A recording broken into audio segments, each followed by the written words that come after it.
Good morning student, class 5th।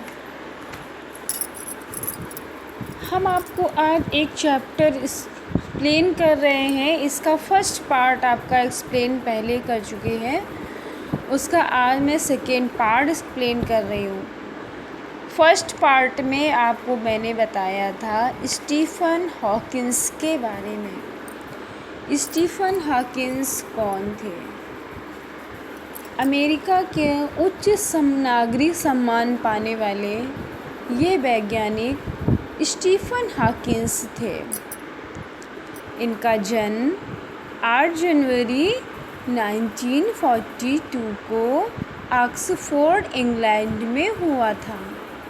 इनके पिता Frank Hawkins भी एक वैज्ञानिक थे। स्टीफन हॉकिंस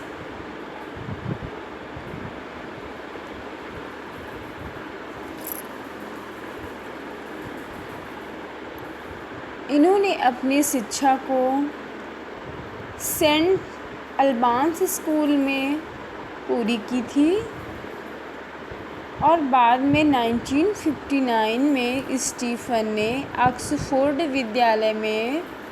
विश्वविद्यालय में प्रवेश लिया था। स्टीफन हॉकिंस ऐसे व्यक्ति थे जो चल नहीं पाते थे, व्हील चेयर के सहारे इधर उधर जा पाते थे।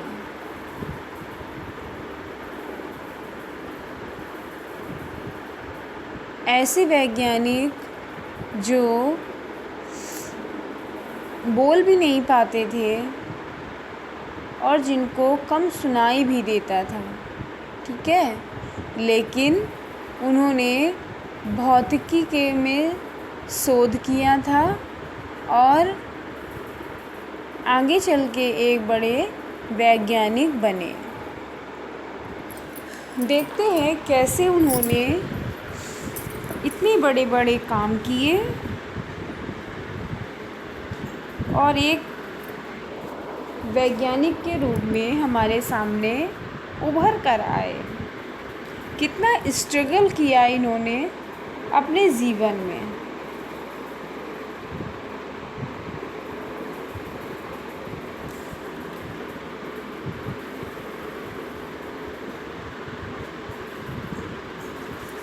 ओके, चलिए अब इसका सेकेंड पार्ट पढ़ते हैं। सेकेंड पार्ट में इन्होंने अपनी शिक्षा कैसे ली और इन्होंने आगे कैसे स्ट्रगल किया और कैसे मेहनत करके दुनिया में अपना नाम रोशन किया, ठीक है।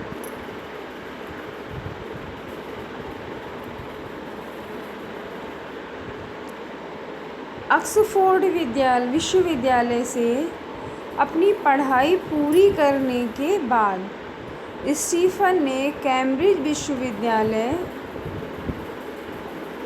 में प्रवेश लिया और भौतिकी में शोध करने लगे।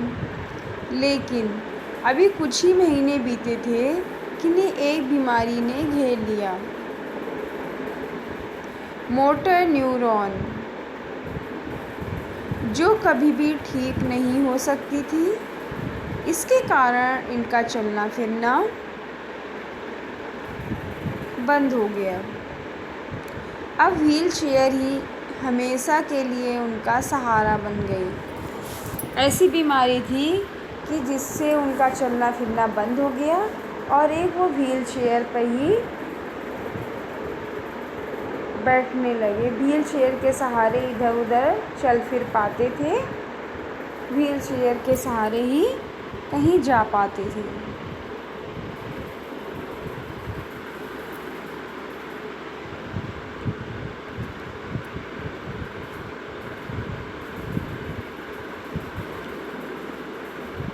इसी दौरान उनकी मुलाकात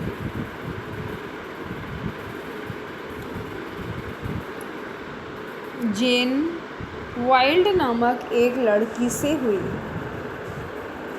जिससे आगे चल के उनका विवाह हुआ।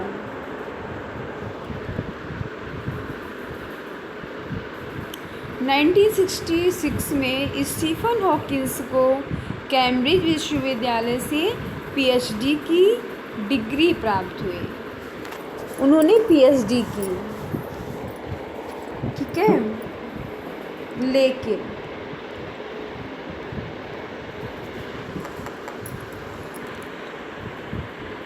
फिर भी स्टीफन हॉकिंस ने कैम्ब्रिज में अपना शोध जारी रखा। मात्र 37 वर्ष की आयु में वे लुकासियन प्रोफेसर के पद पर नियुक्त किए गए। 37 की उम्र में ये एक प्रोफेसर के पद पे नियुक्त हो गए, प्रोफेसर बन गए। न्यूटन और बाद में डिराक जैसे प्रसिद्ध वैज्ञानिक भी इस पद की शोभा बढ़ा चुके हैं। अपने व्याख्या और लेखों से स्टीफन ने दुनिया भर के वैज्ञानिक प्रेमियों को खूब प्रभावित किया।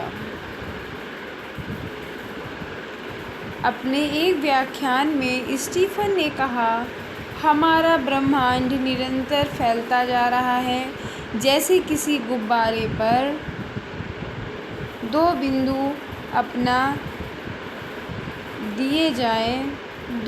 बना दिए जाएं और उसके बाद गुब्बारा फुलाया जाए तो वे बिंदु एक दूसरे से दूर होते जाएंगे, पर रहेंगे गुब्बारे पर ही। यही बात ब्रह्मांड और ग्रहों पर भी लागू होती है। जहाँ एक ओर स्टीफन अपनी विलक्षण प्रतिभा और कड़े परिश्रम से दुनिया को नवीनतम जानकारी देते रहे, वहीं दूसरी ओर प्रकृति लगातार उनका अपंगता बढ़ाती चली जा रही थी। 1985 में इन्हें भयंकर न्यूमोनिया हो गया। इस बार उनके बोलने की शक्ति भी चली गई। ऐसे में उनके सामने एक गंभीर समस्या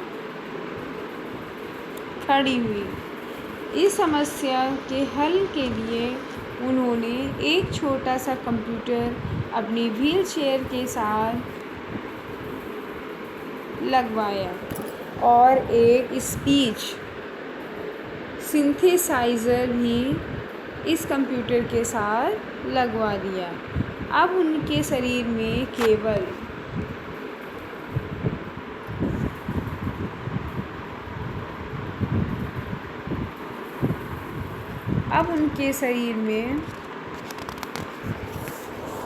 केवल इतनी शक्ति है कि वे ही बोर्ड की बटन दबाकर इधर उधर आते जाते हैं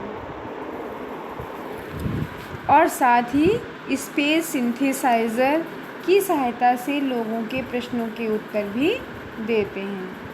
शारीरिक रूप से हिलने डुलने में भी असमर्थ होने के बावजूद उन्होंने हार नहीं मानी और उनमें गजब का आत्मविश्वास देखा जा सकता है। ओके बच्चों, ये थे हमारे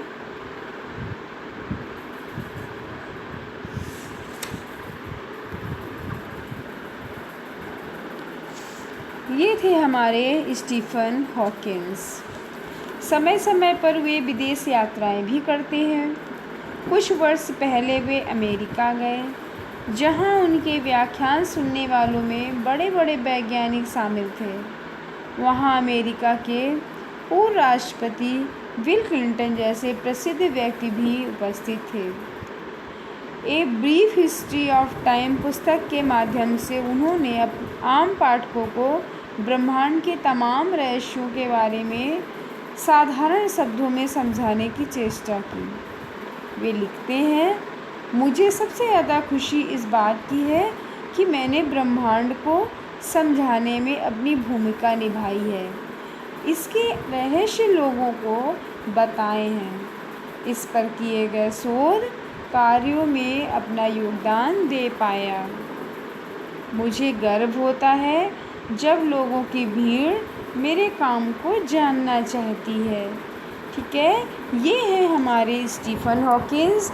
इतना स्ट्रगल करने के बाद इन्होंने अपना नाम दुनिया में रोशन किया। व्हील चेयर के साथ बैठते, इधर उधर आना जाना भी उनका मुश्किल था, उनको सुनाई भी कम देता था और वो बोल भी नहीं पाते थे, लेकिन उन्होंने हार नहीं मानी और अपनी मेहनत और संघर्ष के बल पर दुनिया में अपना नाम किया। ठीक है बच्चों, ये है स्टीफ़न हॉकिंस की स्टोरी। इससे आप लोगों को क्या शिक्षा मिलती है, तो कुछ क्वेश्चन मैं आपको इसमें दूंगी करने के लिए। वो क्वेश्चन आप एक रफ़ नोटबुक में करेंगे, हिंदी एक पैराग्राफ के हिसाब से करेंगे, हिंदी की कॉपी में नहीं करेंगे। हिंदी लिटरेचर की कॉपी में उन क्वेश्चन का आंसर नहीं लिखा जाएगा।